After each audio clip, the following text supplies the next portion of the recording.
Good morning friends. GST platform के YouTube channel में आप सभी का स्वागत है। जी हाँ फ्रेंड्स, जीएसटीआर 9 और 9C जो फाइनेंशियल ईयर 18-19 से रिलेटेड है, क्या उसकी डेट एक्सटेंड हो सकती है, क्या है उसका अपडेट और क्या आ रहा है पोर्टल पे ड्यू डेट के विषय में नोटिफिकेशन, आज आपको मैं दिखाने वाला हूं। यह मैंने ओपन करा है जीएसटीआर 9।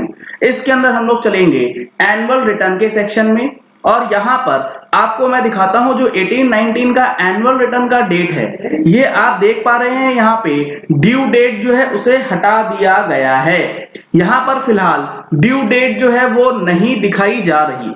अब या तो ये टेक्निकल ग्लिच हो सकता है या फिर आपको अगर ध्यान में हो तो जीएसटीआर 4 जो फाइनेंशियल ईयर 19-20 के लिए फाइलिंग होनी थी, जब उसकी एक्सटेंशन की बात चल रही थी तो ड्यू डेट जो है पोर्टल पे पहले एक्सटेंड हो चुका था, उसके बाद अगले दिन जो है नोटिफिकेशन आया था। तो बहुत चांसेस हैं कि 9 की ड्यू डेट जो है जब यहां पर अपडेट होगी तो हो सकता है वो एक्सटेंडेड डेट जो है वो दिखाई जाए। यहां पर आप देख पा रहे हैं जो ड्यू डेट है उसे भी हटा दिया गया है। तो क्या इसका मतलब डेट एक्सटेंड हो गई है? जी नहीं, अभी एक्सटेंड नहीं हुई है। एक्सटेंशन की चांसेस हैं, बहुत ज्यादा चांसेस हैं, क्योंकि यहां से भी ड्यू डेट हटा दिया गया है और काफी सारी रिप्रेजेंटेशंस जो हैं ऑलरेडी दे दी गई है मिनिस्ट्री ऑफ फाइनेंस को कि जीएसटीआर 9 और 9C की डेट जो है उसे एक्सटेंड करना चाहिए, क्योंकि फाइलिंग में अभी बहुत ज्यादा प्रॉब्लम जो है वो आ रही है।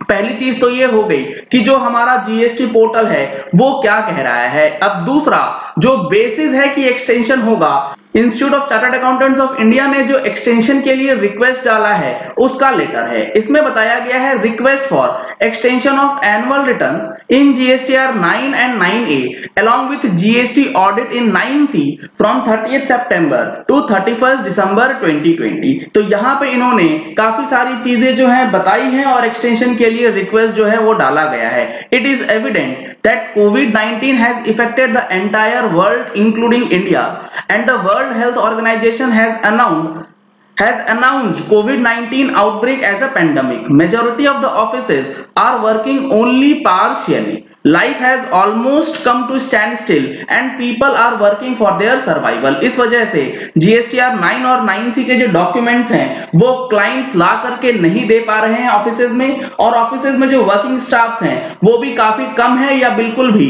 नहीं आ पा रहे। Therefore, we request your good self to provide appropriate relaxation to the registered person and extend the due date of filing GST annual return and GST audit for the year 18-19 by 3 months till 31st December 2020। यानी कि 30 सितंबर 2020 की जो date है उसे extend करके 31 दिसंबर 2020 तक बढ़ाने की बात जो है इस लेटर में करी गई।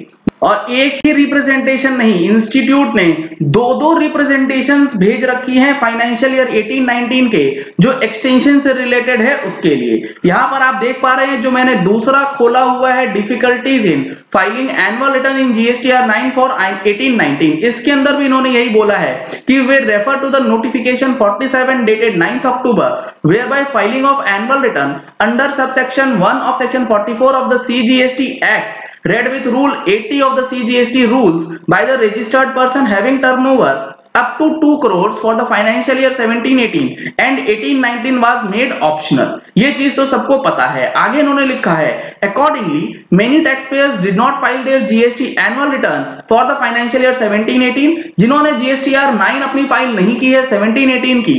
However, some of them wish to file their annual return for financial year 18-19। 17-18 की फाइल नहीं करी है लेकिन वो चाहते हैं 18-19 की एनुअल रिटर्न को फाइल करने के लिए।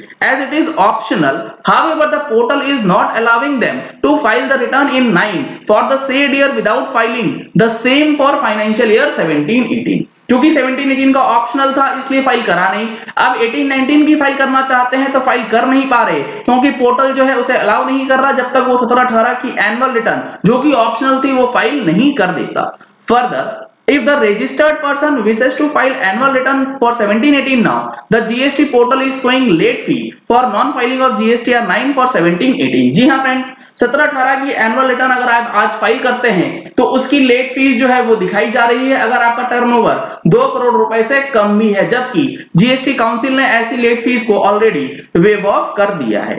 Considering that the filing of annual return for registered person having turnover up to 2 crores for the financial year 17-18 and 18-19 is optional, we request that the software be accordingly modified, allowing the taxpayers to file annual return for financial year 18-19। तो ये option जो है GST portal को देना चाहिए, जिसने 17-18 की file नहीं करी है वो 18-19 की फाइल कर सके अगर उसका टर्नओवर 2 करोड़ रुपए से कम है।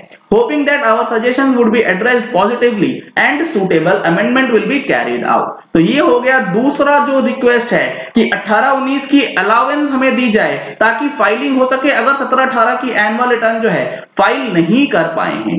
अगला जो है रिक्वेस्ट ये है कि जो जीएसटी की रिटर्न्स फाइल हो रही हैं उसके अंदर पार्ट पेमेंट ऑफ टैक्सेस के साथ ही रिटर्न को एक्सेप्ट किया जाए, क्योंकि पेमेंट की अभी बड़ी दिक्कत जो है वो आ रही है।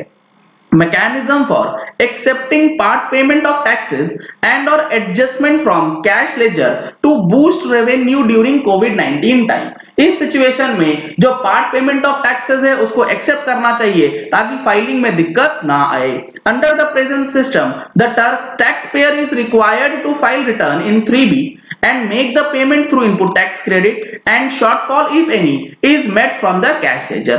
Only after filing the return in 3B it is presumed that the payment has been made by the taxpayer and there is no relevance of the balances lying in cash ledger of the registered person although payment has already been credited to the government। कहने का मतलब है कि जब आप अपनी 3B के अंदर लाइबिलिटी को सेट ऑफ करते हैं उसी दिन माना जाता है कि आपकी जो पेमेंट ऑफ टैक्सेस है वो कंप्लीट हुई है, जबकि ऐसा रिक्वेस्ट किया जा रहा है कि जब आप कैश लेजर में अमाउंट अपने बैंक से डिपॉजिट कर दें उसी पीरियड को मान लिया जाए कि टैक्स का पेमेंट जो है वो हो चुका है और सेट ऑफ तक ना वेट किया जाए। It has been observed that many taxpayers are not filing 3B on timely basis because they are facing difficulties in paying full taxes and managing their working capital as they are receiving late payment, generally for a period of 6 to 4 months from their customers, especially in B2B supplies more। क्योंकि यहां पर payment मिलने में दिक्कत आ रही है, 4 से 6 महीने का टाइम लग रहा है, इसीलिए इस चीज को चेंज करने की बात जो है वो की गई है। Therefore, it is suggested to devise a mechanism for receiving part payment of taxes till the industry recover and stabilizes। जब तक इंडस्ट्रीज रिकवर नहीं हो जाती हैं, पार्ट पेमेंट के बेसिस पे रिटर्न फाइलिंग जो है उसे अलाउ करना चाहिए। One of the ways could be treating payment in cash ledger as payment towards taxes। इसमें एक तरीका ये हो सकता है कि जो पेमेंट कैश के अंदर कैश लेजर में पड़ा है उसको मान लिया जाए कि वो टैक्स का पेमेंट जो है हो चुका।